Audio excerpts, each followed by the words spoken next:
Une civilisation qui s'avère incapable de résoudre les problèmes que suscite son fonctionnement est une civilisation décadente.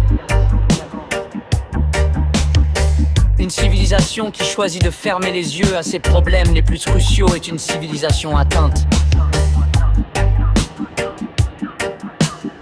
Une civilisation qui ruse avec ses principes est une civilisation moribonde.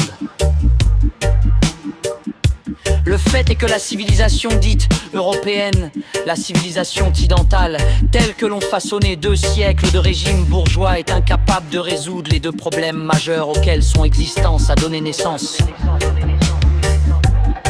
Le problème du prolétariat et le problème colonial, que déféré à la barre de la raison, comme à la barre de la conscience, cette Europe-là est impuissante à se justifier. Et que de plus en plus, elle se réfugie dans une hypocrisie d'autant plus odieuse qu'elle a de moins en moins chance de tromper.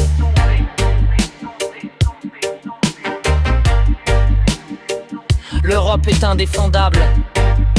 Il paraît que c'est la constatation que se confient tout bas les stratèges américains. En soi, cela n'est pas grave.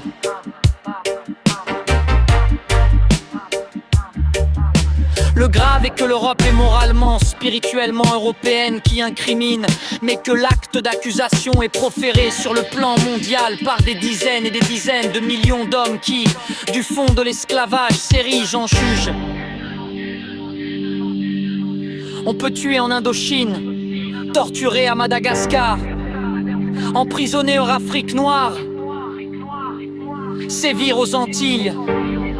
Les colonisés savent désormais qu'ils ont sur les colonialistes un avantage, ils savent que leurs maîtres provisoires mentent, donc que leurs maîtres sont faibles. Et puisqu'aujourd'hui il m'est demandé de parler de la colonisation et de la civilisation, allons droit au mensonge principal à partir duquel prolifèrent tous les autres. Colonisation et civilisation.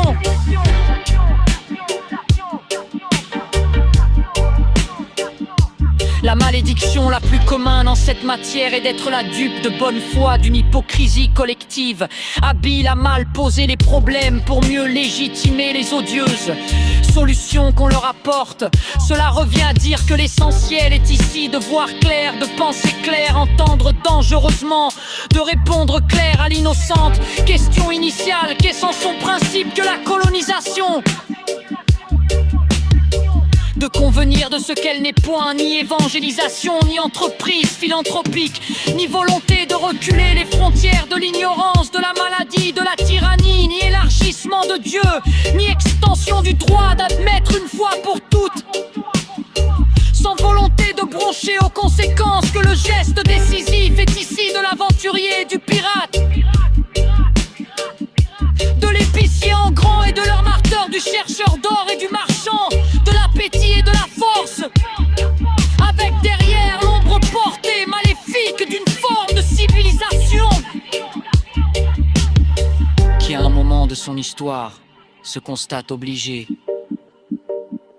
de façon interne, d'étendre à l'échelle mondiale la concurrence de ses économies antagonistes.